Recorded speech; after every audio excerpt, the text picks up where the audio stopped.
You are listening to the Enormocast.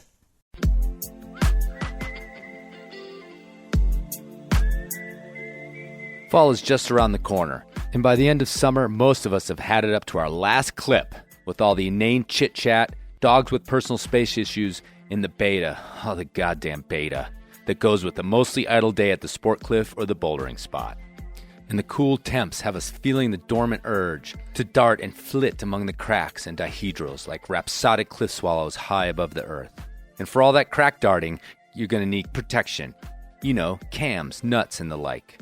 Of course, Black Diamond has you covered with the raddest gear around.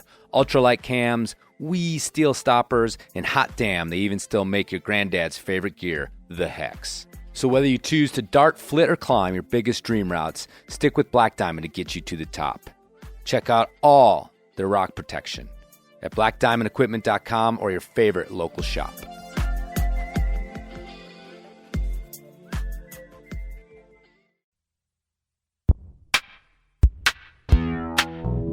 Are you stuck in the partner zone, where that person you climb with is blithely unaware of your electric longing that's telegraphing through that stiff gym rope? Does she think of you as just another dude she schools in the bouldering cave?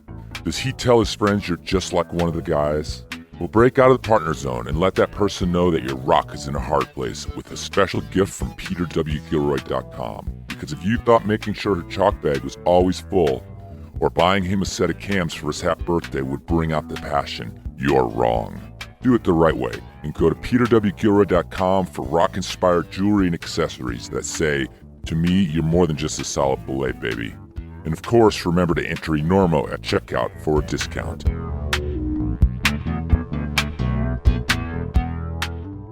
We gotta get Listen, where are you playing in town? You playing here? We're doing the Enormo Dome, whatever it is. It's terrific. Oh, It's yeah, big big house. We place, sold that it out. side of town. That's a Very big nice. place. You sold it out. 20,000 seats. We really should. The hell are you doing? I couldn't sleep. I'm checking the ropes. There was a frayed end on your rope, and I'm cutting it out.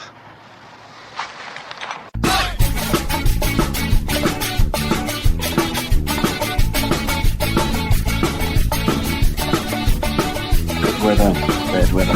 Now or later, anytime.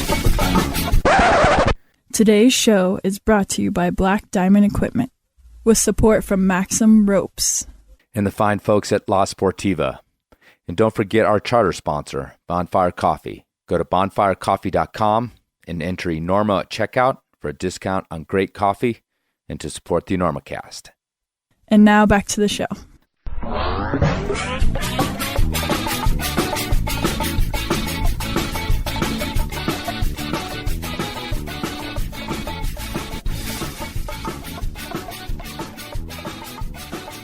Hello and welcome to the Enormocast. This is your host, Chris Kalous. It is about 11 o'clock, September 15th, 2018, and this is episode 159 of the Enormocast, a conversation with professional climber Sam Elias. But one thing real quick before we get to that is I do want to remind you guys or tell you about the new podcast that I have, the Run Out Podcast I'm doing with Andrew Bishrat over at runoutpodcast.com or on iTunes, Stitcher, Google Play, the others around the internet. We've got 5 episodes out over there. We're sort of in beta still, getting it figured out, but we'd love to have you listening, giving us some feedback, giving us some ideas of what we're doing over there. So please go over and check it out if you have the time. It's a little shorter than the Enormocast, kind of a current events editorial thing. A little bit different than what we do here at the Enormocast. So a nice addition if you don't have enough climbing podcasting in your life. Check it out. Okay, so let's get to this interview with Sam Elias. I've known Sam for quite a few years. He's climbed a lot out at Rifle. I think that's where I probably got to know him, along with some mutual friends that we have. This one was recorded out in Rifle in his camper in the night, so you can hear the river in the background and the occasional person driving by desperately looking for camping, as you will in the summertime out there. Yeah, we unpack a lot in this one about Sam's motivations, his psyche, how he stays fit, how he stays psyched. Sam's a pretty diverse climber. We note in the end that he's not an alpinist, but he has climbed Mount Everest, oddly, and mostly known for sport climbing, but he's also a mixed ice climber, competition, mixed climber, and a really rad skier too. So quite the athlete, and an interesting background with a father who immigrated from Syria and a lot of roots in that part of the world, which we talk about a fair bit. And we open kind of as we do in the Enormocast, where we're talking about something not completely explained. And in this case, we're actually talking about B.J. Tilden from Up and Lander, and our admiration for that guy, even though I don't mention him by name. But if you're out there waiting for your B.J. Tilden interview on the Enormocast, I think you can keep on waiting, because the chances of that guy sitting down and talking about himself for an hour, pretty unlikely. But you know what? I tend to ask him every year, so I'll keep asking. But anyway, enough about B.J. Tilden. Let's talk about Sam Elias. Attention slipper people. The Sportiva Cobras are back, and they're better than ever.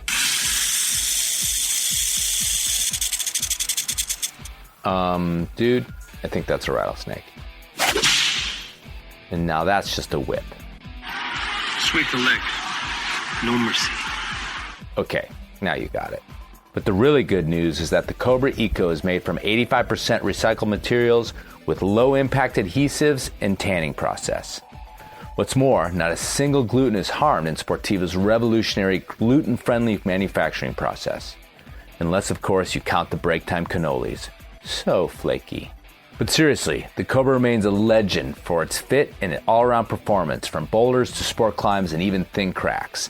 And they're back and better than ever. So check out the renewed Cobra Eco at Sportiva.com or your favorite local shop. And remember the glutens. Run free and climb hard, little glutens.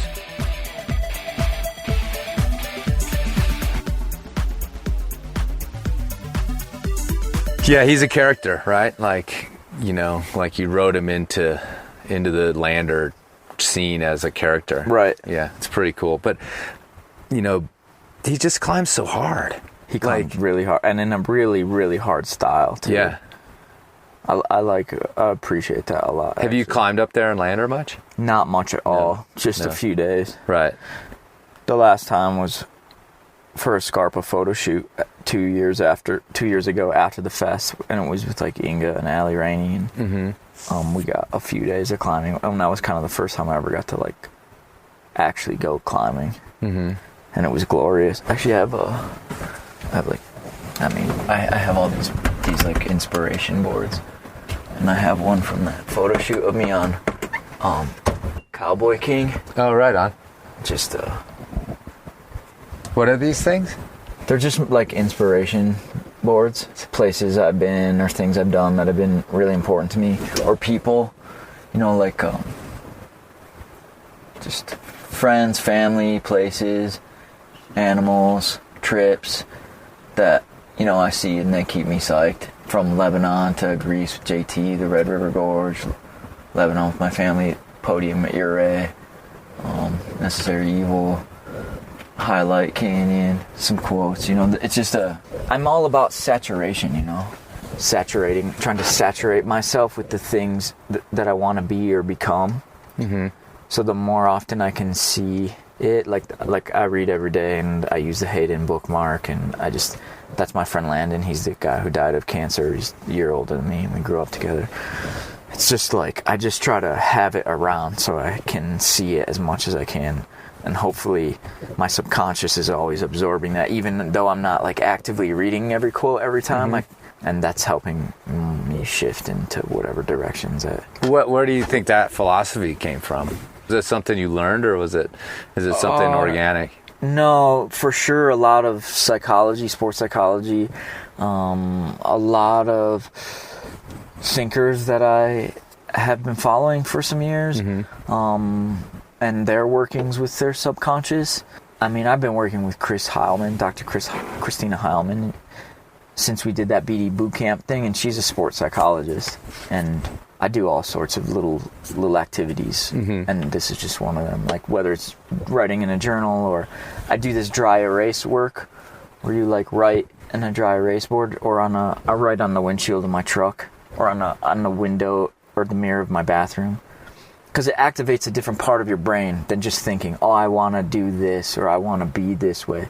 If you write, I am it activates a different part of your brain and it ingrains it a little bit differently. So I just am always doing these like little things to saturate myself. Right. Whether it's that practice or this practice or the books I read, or I just feel like the more you're surrounding yourself with the content that you feel is like important, then that maybe the more likely you are to turn into that or do the things you want to do. Well, let me ask you this. So obviously when you were in that boot camp, and to remind folks, it was, a couple years ago now? It was the summer of, I think it was the summer of 2015. Yeah. June, July, and August of 2015. Yeah, and it was a Black Diamond thing, right? Yeah, we worked, Joe and Kinder, Dan Mursky, and I worked with Black Diamond and Justin Chong and Chris Peters to kind of train together and try to tell us the story around just a consistent multi-cycle training program. Yeah, so that was obviously climbing focused because, I mean, that's what it was for, media-wise as well as personally. But, looking at the stuff that you're just pointing out around in here and the way you talked about it, it sounds like, you've expanded some of those things into other goals maybe in terms of transforming yourself. I mean, other than like, I want to be a better climber, what are some of your other thoughts around that in terms of this saturation or this goal or this becoming in your sense? Well, it's very much connected to my foundation as a climber.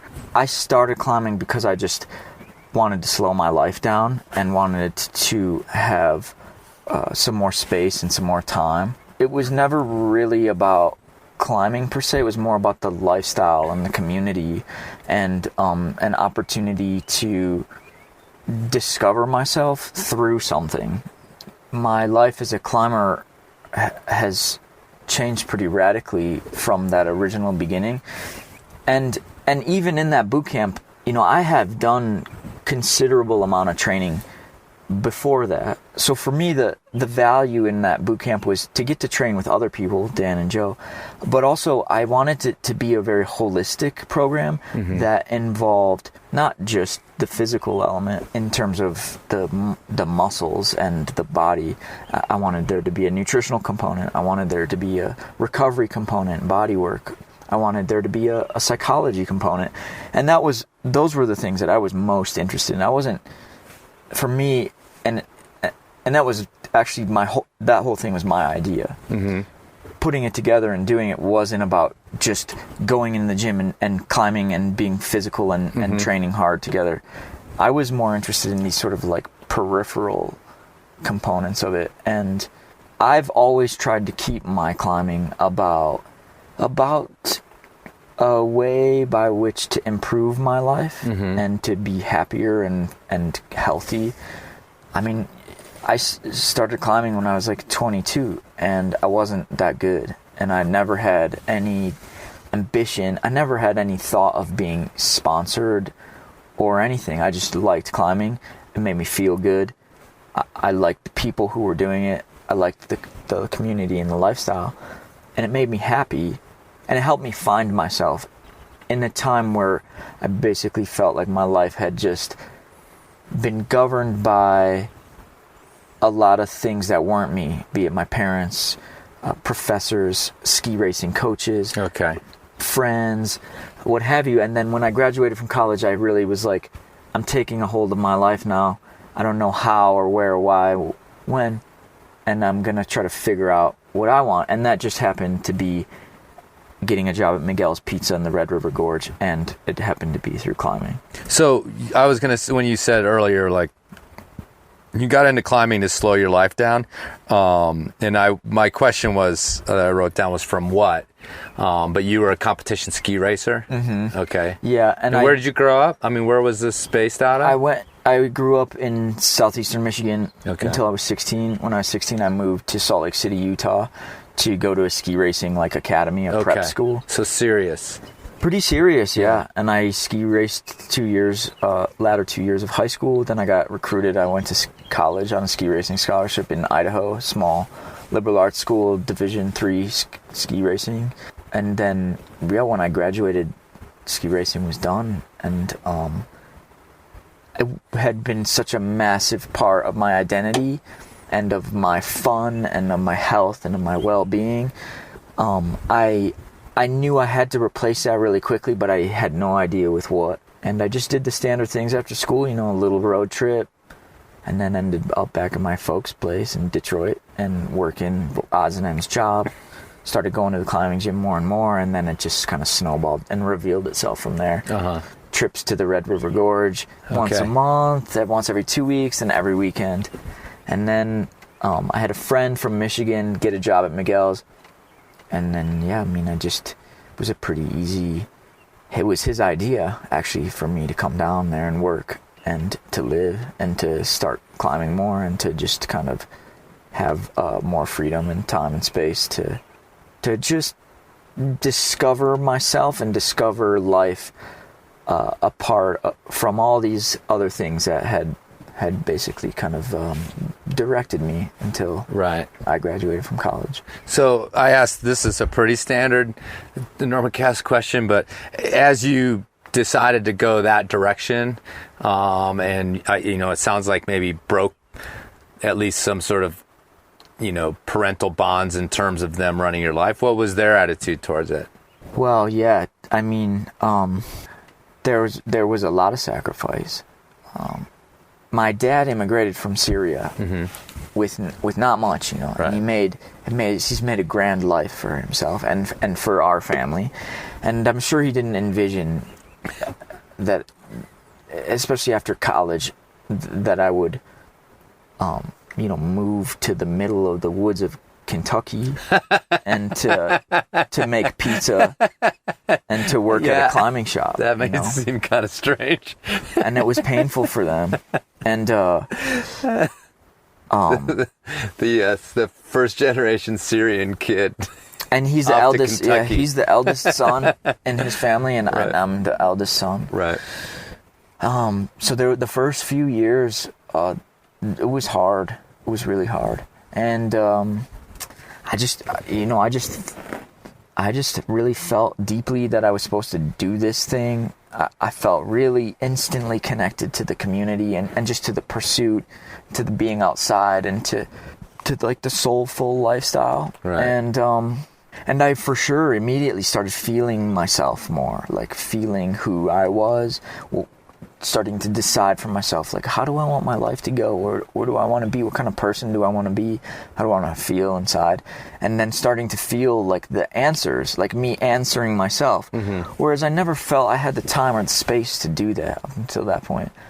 Well, I mean, it's like if you're on that track where you're at a ski academy and then you go to school on a scholarship, like, I didn't experience that, but kids and friends around me did, and it just feels like it's a whirlwind, and then all of a sudden the e-brake gets pulled. Yeah, and because a lot of those pursuits, there's this there's this idea of, whatever happens to be the Olympics or, and there's a point at which that door closes. Exactly. For anybody, where it closes, in a final way of like, no, not even like on a miracle, Disney movie, is it going to happen for you? Yeah. So, and I felt that. Right. And so I'm just trying to like think about how it would have been just like, well, what was that? And now what's next? Because the two, either I just go be a ski bum or find something brand new, And there was like quite a bit of pressure from my pop to try to be a professional, go to medical school, go to law school, go to something. I tried, I was pre-med and I got a biology major and a chemistry minor, but I also got an art major. I took the MCAT to maybe go to law school. I wanted to make him happy and to be successful in his eyes, but I was simultaneously feeling this pull within myself. Sure. And the first few years were hard, and then for whatever reason, I had success in this thing, and they've seen that, and now it's sort of come full circle, and they really, I think, love me and my lifestyle, and that I'm happy, and that I am successful, and but That was never any guarantee of that. Well, I've thought about this a lot and discussed it a lot in terms of this idea of sort of dropping out of that race to do the professional thing, to be successful in parents' eyes or society's eyes, whatever it happens to be. Because, the climbing is full of us. Because I'm sort of in the same boat, Right. Because climbing is full of middle class, relatively, comfortable kids who find climbing, But the one thing I always think about is the fact that, okay, so you're at Miguel's, you're living in the red, you're like dirt bagging or whatever it happens to be, whatever level it was. The one thing that is actually nice though about it is that though you may not be quote unquote contributing or get a job, kid, or whatever, it's also a lifestyle that's not taking a lot from the world in a sense. Like you're living simply, you're getting up in the morning, doing your thing. You have a job to support it. It's like, I just like think about it in terms of all the horrible things you can do that exploit people and that keep people down. And the fact is like, at least for a little while, like it's not the worst thing a kid can be doing, in terms of like denying like the path that somebody's on, Yeah, it made me rub up against the question of like, what is any person supposed to do with a life? Mm-hmm. And wow, there's just so many answers to that, and so many ways to frame it, and I guess ultimately the way I answered it to myself originally was like, look, if I don't help myself out a little bit, mm-hmm. and sort of like pay into my own happiness and just sort of contentment and peace of mind, I'm never going to be able to help anybody else out with that.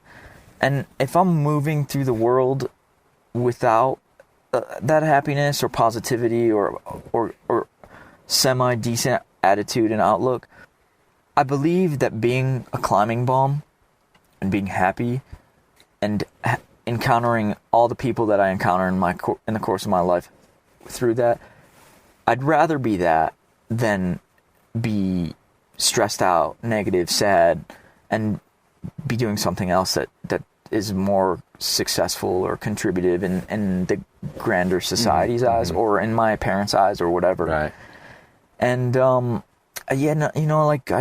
life is such a super short, fragile thing, and I just think that like people should be doing things that make them fucking feel good. Like if you're not feeling good in your own life, in your own skin, and with the people around you, like isn't that kind of fucking up in a way? I don't know. For me, the answer is yes. Yeah. But I see a lot of people who don't seem comfortable with themselves and don't seem happy, but that's a choice. Well, I have a question. When I talked to a couple people about you and about interviewing you, the word creative came up when sort of describing who you are, and you just mentioned that you actually have, you have an art major as well. What does art and creativity, how does it fit into your life? And then I'll maybe kind of follow that up with asking about how it fits into climbing for you. A thing that humans that we have is this ability to make things, to create things, to build things, and I've always loved to work with my hands. We even just like straight up manual labor. I've always known that my life was gonna need to be very much a combination of my mind and my body, and also like my emotions, and then if you want to talk about spirituality as well, it's just like a holistic, all-encompassing thing, and anything that I was going to do in my life, I really wanted it to be like my mind integrated with my body working. Purely intellectual things, they never gave me satisfaction. Never in school did I think that, like, did I ever find something that I was like, this could be for me.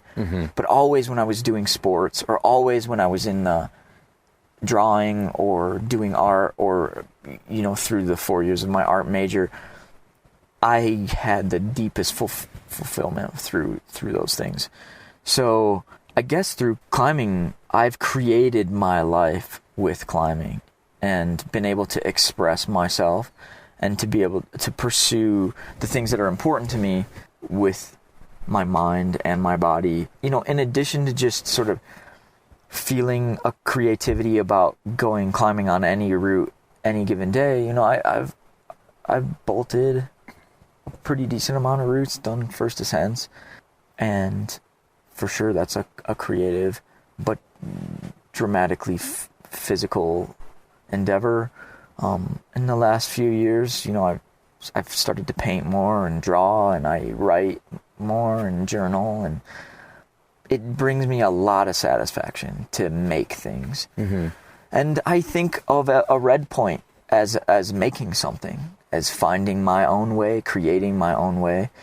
And not just like the route itself, but the whole process, right. The day in, the day out, the food I eat, the rest I get, the things I tell myself, the way that I try to make it a big art form.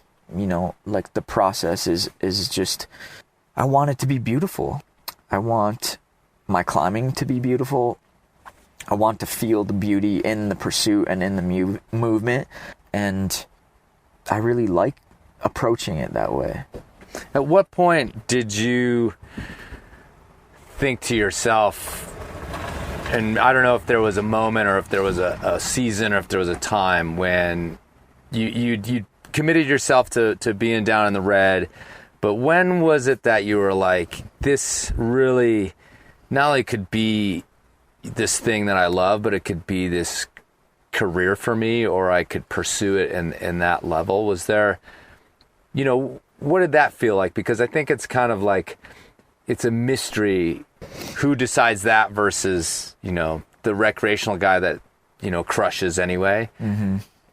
And then all of us, like in our 20s, are like, if you're a pretty good climber, you kind of wonder like, well, what would it take for me to like step up to the next level? So I think it's an interesting question that I kind of ask people.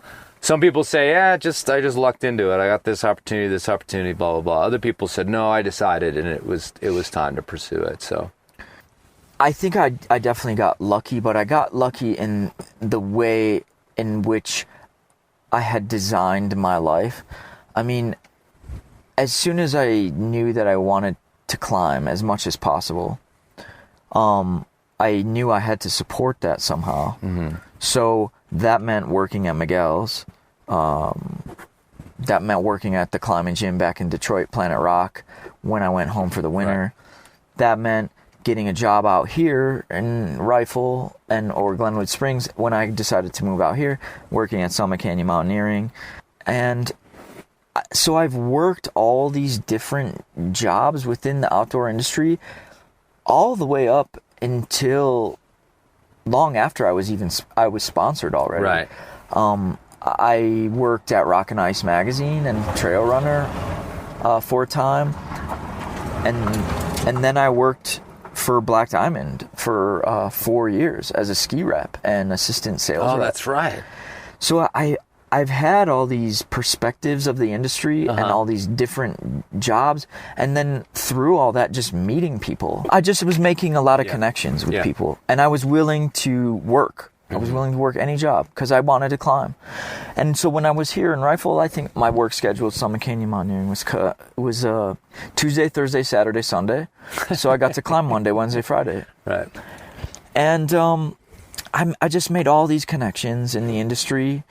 And also my climbing was really progressing in a beautiful way and really fast. And then I living out here, I started ice climbing, and people knew I could ski really well. And so I was like, I had this skill set, not only of my formal occupations within the industry, but I also had this broad mountain skill set, rock climber, sport trad bouldering, ice climber, winter mixed climber, competing at Ouray, ski mountaineering. And well, I mean, then I was sponsored for a little bit by a French company called Millet. And that's good because that stuff's expensive.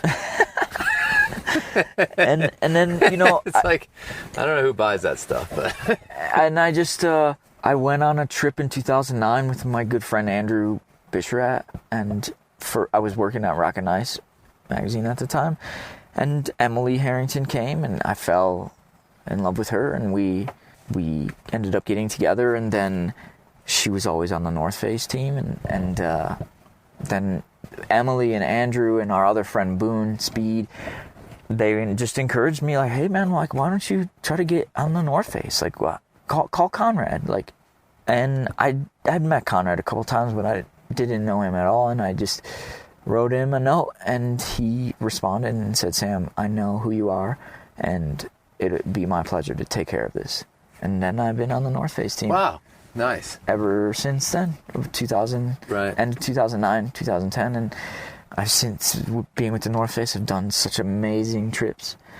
I got to climb Mount Everest. I got to do my dream trip to Lebanon to connect climbing with my family. Mm-hmm. I've been to Reunion Island, this super small island out in the middle of the Indian Ocean. Such goodness has come into my life because of that. But even after I got sponsored by the North Face, I still continued for 2 or 3 more years working as a ski rep for Black Diamond. Right. And just because I loved it, and I loved to ski, and I loved to connect with the retailers out here in the Rocky Mountains. I love to be connected to Black Diamond like that, and connected to the people of Black Diamond. And I have always needed balance points to just my pure selfish climbing life. Right. Whether that's my like little artwork and reading and journaling and stuff that I do now, or whether that's like working a job. Mm-hmm. You know, like 2 years ago, I went to work at the North Face offices for 3 months straight on a research, design, and development internship. And it's just I'm always searching for these ways to balance my climbing in a way that allows me moments of the year to be super selfish and really laser focused on goals that I have, and then to allow the scale to tip a little bit, to step back, have a breath of fresh air, realize that like not everybody's living like that. I don't want to be that guy who's just living 24/7, 365 like that. I've actually even tried that, and it gets really old for me really fast, and I get sad because I feel like I'm missing out on like other important things in the world. Mm-hmm. So I guess I consciously developed the skill set and worked these different jobs in the industry and cultivated all these relationships, and my climbing just kind of did its own thing. Right. I mean, I climbed 14A in my second year of climbing, and you being an athlete, being a trained athlete, coached, focused, trained athlete for most of your, teen and adult life up to that point, couldn't have hurt when you turned yourself to climbing. That's actually, that's a really, really astute observation, because I 100% credit my experience in ski racing to this quick transition. Because ski racing is this total body pursuit, toes to fingertips, everything integrated with your mind. There's mentorship happening, coaching happening. There's a lot of like parallels to climbing. Yeah, I definitely feel I felt early on in my climbing a lot of similarities to ski racing. Well, there's so much skiing science to it too. I mean, when you guys at the level you were at, no matter what program you're in, it's a sport that benefits from decades of science of how do we get the most out of these athletes. And so most of the time, a 22-year-old who's going to go climbing and start climbing, you just throw yourself at the rocks and hope you get stronger and blah, blah, blah. So, I mean, that really occurred to me. I'm like, here's this guy with the skills and the training and the discipline that's been burned into him, beat into him, however they did it, you know what I mean? But that lifestyle is so rigorous, you know, so even if you backed off half on the rigor, you were still like 50 times more rigorous than anybody around you in the red, would be my guess. And it was so much more fun and relaxed, right? You know? Because there wasn't a competitive element to it. Mm-hmm. I mean, I was only getting to be competitive with myself, ruthless with myself. Right. So, yeah, everything you just said is completely true. Right. So, yeah, that's good, you know. And again, like, it's, you know, it's not fingers and forearms, but it's, like you said, it's full body what you were up to. And just...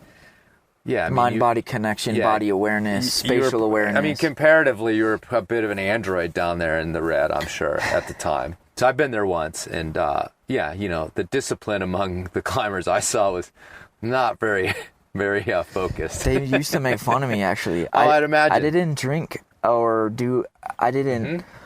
I was very clean and whole and pure then, in a different way than I am now, but I don't know how long. There was a big period of time where I didn't drink, wasn't staying up late. I loved the community there and to spend time with them. Mm-hmm. But, if it got, you know, close to bedtime, I'd go and read and stretch and... Right. Yeah, that's cool. I mean, it would have gone against the grain in a lot of ways, probably. They took me in, and that was like... That's cool. That was one of the most special things. Yeah, that's super cool. You know, when you started talking about your lead up to, you know, where you are at this moment, I actually started to remember all those things, you know, because I've lived here. You've lived here. You know, you're a big ski sprinter with the Black Diamond logo on and all that shit. It was like, oh, that's right. And it's just, to me, it seems like you are able to, and again, maybe it's from this discipline that you've had to be all in the things that you're doing. And so I've only really ever seen you as a climber. Our interactions have been around climbing here in the canyon, you know, whatever social events, it's been climbing kind of based. So it actually, I forgot, and you know, picturing you in those other roles was tricky for me because, I don't know, I just feel like sitting in here, we're in your camper, like, you know, climber, like that's all you know, and not to like insult you that I would say that's all I ever thought of you as, but when you're in this mode, like you're in the mode, you know what I mean? And for sure, this is my most comfortable self. Okay. But I mean, I can't imagine you, like, you said you interned at the North Face, like. But like, hey, intern, give me some coffee. You know, it's interesting. I just They didn't make you get coffee, did they? No. Okay, good. I don't think so. No, there was a lot of joking about that, but okay. I don't ever actually think I did. You know what's interesting is I'm like a bit of a chameleon, you know, and I just, through this necessity of balance for me, I do feel wholehearted when the sort of pendulum shifts, be it, going to work at the North Face and living in San Francisco, living in the city and dealing with the traffic and the transportation and just the Monday through Friday work week and like everything. Or, you know, after Everest, I moved to New York City, lived with my cousin for several months.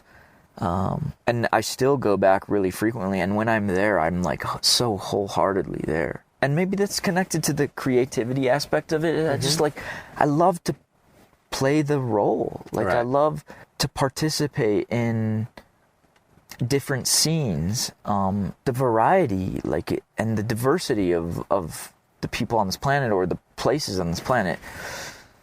I want to just sort of capture as much and absorb as much of that as I can. Yeah. And I mean, I think that's a good way to be. It served me well. Yeah, and I think for me, it's a character flaw of mine in that, it's not for everyone. It's not for everyone. And I can totally hang anywhere in the world and have, but I only let myself integrate so far. Mm-hmm. And I think it's far enough to like make sure I'm having connections with people there, but you know, I have one foot in whatever thing I have anchored somewhere else. And when you started talking about that, like, again, I can see you, you know, in New York City, you know, embracing the style, embracing kind of like everything about that lifestyle. And if I were to be forced, because it would have to be forced, to live in New York City, like, I would stick out like a sore thumb. You know, I'd get along, and I'd probably have a good time, and I'd have some good memories, but I'm not like that integrator. Well, that's just it. Yeah. I mean, if you're not having a good time and you know that about yourself, then fuck it, man. Like, go to the place that you need. And for sure, like, for me, Carbondale, Colorado. The places that I need, it's the mountains and it's the crags, without a doubt. But if 100% of my existence was in the mountains and in the crags, it's very, I think it's very connected to, like, my life up until 16 was in suburban southeastern Michigan, around Detroit, and then radically changed to Salt Lake City, Utah, like one of the recreation capitals of the United States or of the world, you know, where there's all these things to do and all these people doing all these different things. And so I had that contrast, and that contrast was just the balance. And for me, you know, if I go to Michigan for too long, I get depressed. I miss the mountains. And if I spend all of my time out in the mountains, for sure I think about all the other things that I want to do, I want to see. It's about, for me, it's about trying to not take for granted, and it's always a super delicate thing, because it's easy to get to trick yourself into this grass is always greener thing. But for me, it's like I want to enjoy my situation, and not take it for granted. And then when I sort of start to feel like I'm taking it for granted, that's generally when I make a change, or do a different trip or go a different place or something. I just don't want to feel like stagnant. Right. And I just want to feel balanced. Let me ask you a little bit then about, I mean, I was just talking about it in terms of my personality, like, sort of, I've seen it as a little bit of a character flaw, though I think it's pretty normal. But I think there is a negative. What you just said, the grass is always greener thing, is what made me start to think of this, is that the lifestyle of switching, you know, of doing that, of tossing the coin and switching to something else, even for a short time, you know, that also can start to kind of get a little wobbly. You know, there's a lot of sacrifice to relationships, to family, roots. Career can be difficult when you're jumping around. Although it sounds like, you know, what you've set yourself up as a you know, what'd you say, you're 36? I'll be 36 in August. You know, with all these different skills and these connections, you know, that's probably really positive for your future in terms of, versus like some dude that just has been climbing for the last 15 years. I hope there's like options. Yeah, because there's options there. But can you talk a little bit about that? I mean, we had a conversation earlier a day ago, sort of just chatting over coffee about thinking about, well, how do I mean, do I need some roots? Is my wanderlust like leading me down the wrong path? I mean, do you have those thoughts at all? Because we've talked about it on this podcast a bunch, about how this lifestyle that seems so perfect one day just suddenly can seem like, well, what have I been doing with my life? You know, where I live in a camper or in a truck or whatever, you know what I mean?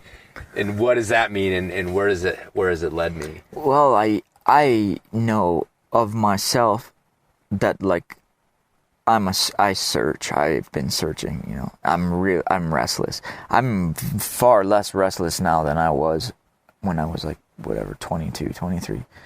And it's just a wicked double-edged sword. I don't know what the right answer is. I mean, yeah, for sure there've come a lot of sacrifices needing to be made, but at the same time there's all this gain and benefit and value and beauty from it. It's a real challenge, because the life plays into that restlessness. And you know, I have a really active mind, and I'm always thinking about the what ifs and the where next. But what's been cool is that as I've been getting older, I feel that slowing, and I feel a certain like wisdom associated with it, where I can sift through it a bit better. But by no means do I like have it figured out or have it perfect. I will say, like you've said, is like I think I have options, and I have plan B's and plan C's, and to my dad's credit, like he's really forced me to like have a 2-year plan, a 3-year plan, a 5-year plan, a 10-year plan. And even though I don't really have the details of those plans, right, like I at least have bullet points associated with those plans. And when I look at my skill set and I look at my experience and my history, like I feel fairly confident that I'll figure it out. Mm-hmm. I always have. It always seems like I've figured it out for myself and trusted myself. But yeah, you can't have everything. You can't go everywhere. You can't be with all the people, be it friends or family, that you want to be with all the time. And I've just had to sort of cultivate like allowing with myself to just, that's the way it is, and I'm just doing my best. And I hope the people around me are also allowing with me. And Justin Chong, it's such a almost inconsequential like little piece of information that he gave me in the climbing gym one day in Boulder when I was living there. My brain works, it analyzes, and he just said, in your life, you're never going to do every climb that you want to do. And it seems like such a super simple, very obvious piece of information, but it punched me in the gut really hard, because I looked at it in the biggest picture possible of like, not just climbs, but like places I wanted to go, or people I wanted to meet, or conversations I wanted to have. And it hit me like a ton of bricks, like, he's right. I'm never going to get to do all the things I want to do in this life. Nobody is, right? So I guess the only real thing that we should be doing is enjoying exactly what we're doing right now. And right now is something that we've sort of created from the past by sort of steering our own life and having these intentions and loose guidelines for like where we want to go, what we want to do, and then just sort of enjoying in the moment the intentions and the work and the practices that we've done in the past to get there. Justin Chong is a Buddhist. He doesn't even know it. Yeah, I mean, the lack of desires. I don't know, I probably was in my real angstiest part of my pro climber life. Mm-hmm. And what I like to explain is like maybe 4 lifetimes ago, four different lives ago of mine. And I was probably complaining about some project or something right. I wasn't doing. That's all he offered to me. And it was the perfect thing at the perfect time, I mean, any other time or any other person, I would have just been like, duh. Or just like, yeah, you don't know what you're talking about. Right. Like, I'm definitely going to do this route or whatever right. it was. But it really, I remember that moment. And I don't know, maybe at that moment there was like this weird little shift of like, okay, I hear what you're saying and you're right. I believe you. So how am I going to integrate that into my worldview and try to live with that a little bit more? Well, let's talk a little bit about your climbing, because this is a climbing podcast. We say that all the time, though. I know you as a sport climber, because, again, rifle, mostly we've hung out here the more than anything else. Rock climber, I know you climbed Everest, was sort of this, strange diversion from that happened to a few of you guys on the North Face team that year. You got into this mixed climbing thing. So I kind of want to look at some of those things. But within that rock climbing thing, the trip to Lebanon seemed like an important trip for you. I saw you do a presentation on it. I also know, like you said earlier, that your family's Syrian, or at least your father is. So tell me a little bit about that trip. And then I want to ask you a few more other things about your climbing. Well, that trip... I met this gal in Indian Creek, by the way, who's from that zone. What's it called? Tannerine? Yeah, Tannerine. Oh, wow. Yeah. That's cool. God, I wish I remembered her name, but... It's a really special place. Yeah. Well, the Lebanon trip was basically maybe the most important thing I've ever done or will ever do. I mean, well, the thing is it connected my climbing with my family. Mm-hmm. And I've struggled for so long to do that. And it allowed me to go. It allowed me to bolt routes and put up first ascents. It allowed me to hear stories about my dad growing up, my dad as a child, how my dad immigrated from Syria through Lebanon to the United States, learning just all this stuff about my dad's family that I never knew, And it was just because of my early difficulties with my family based on the choice to be a climber and to go climbing. It was really such a special thing to go to the Middle East and to climb there. And actually we skied there too. Be with my sister there, to take her climbing and have her climb. It was really a fulfilling experience. And I've been back a couple of times and I made really dear friends there, and I never got to do that before. I'm not sure I'll ever get to do that again. So another kind of strange aspect, I think, of your climbing, or not necessarily strange, is the mixed climbing. You were sort of part of a bunch of, I think, sport climbers who realized that, well, maybe I could do this. Maybe my sport climbing training would actually make me good at this, at least on a competition level. So tell me about that little switch, and you've been really successful at it. Yeah. I love it. Because I love winter, from skiing right. My whole life. Skiing since 2.5 years old. I love winter. And I also, from skiing, a whole lot of gear doesn't bother me. Mm-hmm. Typically, climbers don't like a whole lot of gear. They like trying to be as simple as possible, Mm-hmm. So being outside in the winter with a lot of gear is kind of anti-sport climbing. But I was living here in the Western Slope. And it's full-on real-deal winter, snow and everything. And so I couldn't rock climb. I was skiing a little bit. And, yeah, people were starting to invite me to go to Vail to go ice climbing. Oh, the Rifle has amazing ice climbing. Redstone, Glenwood Canyon. And I think I went one winter or maybe 2 full winters being like, fucking no way, dude. That's not my thing. And then I went, and it was fun. I went ice climbing, and it was cool. But it got pretty monotonous pretty quick to me. But going to Vail, learning about all the history about mixed climbing, winter mixed climbing, and dry tooling, and just sort of understanding the caves and the overhangs, and I just took to it immediately. Mm-hmm. I loved it, and I was really good at it because, it's just a goddamn jug. You're just holding on to the biggest handhold that you ever experience when you're out sport climbing.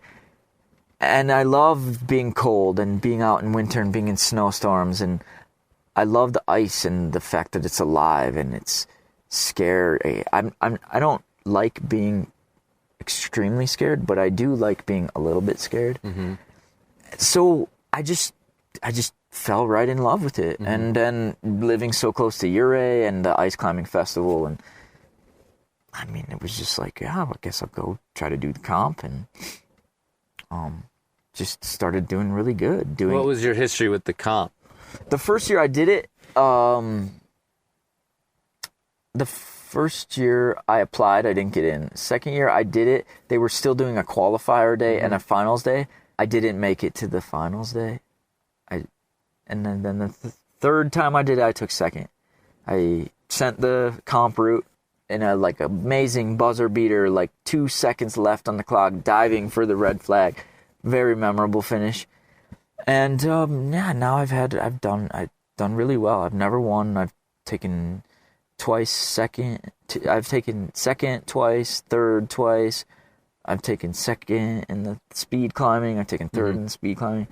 I love it. I've been to Russia to compete in the Ice World Cup. I've been to Montana to do the comp there, and it's just fun. it's a part of that balance that I've been talking about. And climbing is such a cool thing. There's just all these different styles. I guess I just got psyched to kind of try them all. I love the deep water solo. I've free climbed El Cap. I love to trad climb. I just don't do it very much, but I love to boulder, I love to climb in the gym. I mean, yeah, it's so cool that we have all these options. Mm-hmm. So you're a mixed climber and can ice climb. You've climbed Mount Everest. What about in between? You ever thought about alpinism in a serious way? I feel like that's probably and you've got skiing. Like, it's really, looking at your resume, it's the only hole. That is the hole. You found it, actually. And of course, if you don't want to be scared. I've been very aware of that for some time. Everest shook my world up in a pretty big way. And I don't think I want to die in the mountains, In addition to that, I feel like I have more time. Maybe I'm taking my life for granted a little bit, but I feel like I have more time to explore that pursuit and that style, to climb in the mountains, than I do to hard sport climb and hard boulder. And so for the time being, the reason that hole exists is because Everest scared me and shook me up a little bit, just being in the big mountains for that period of time. I've had a lot of friends who have died.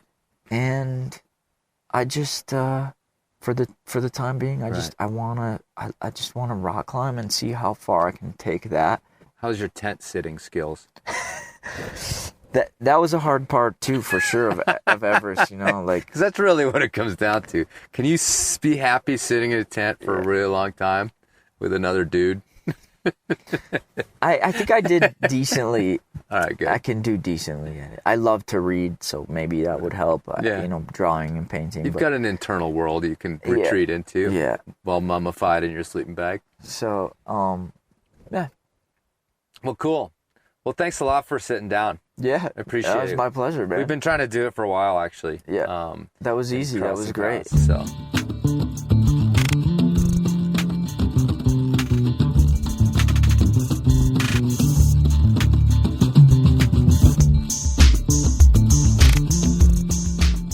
All right, folks, thanks for listening, and thanks to Sam for having me out to his camper and rifle. Kind of a throwback episode. I used to do more of them out there. I think Sam would be a really great alpinist, actually, if he ever turned his considerable talents to that. He's got sort of a internal, little bit of a brooding mentality. I think that's pretty useful up there on those big mountains. I wouldn't know, being neither an alpinist or brooding. It was fun to be out in rifle, hanging out with Sam. I haven't been out there too much this summer. Kind of took the summer off from trying really hard, and that's what rifle's good for. Plus, it's been really hot, so I'm stoked that we're into September. I think, unfortunately, Sentember, that classic pun, at least around here, is a bit of a thing of the past. It's still pretty hot, thanks to climate change during September. And though the nights are getting cooler, and it is cooler up in the high country, but either way, we're looking at a great fall here in Colorado. Hope it's nice where you are. Hope you guys are getting out. Hope you're being safe. And I hope you're checking your knot.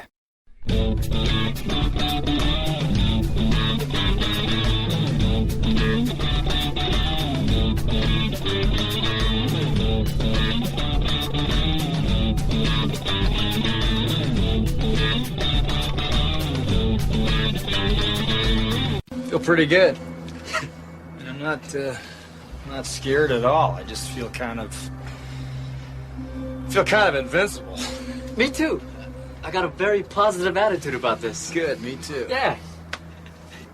It's getting hot in here, or is it just me?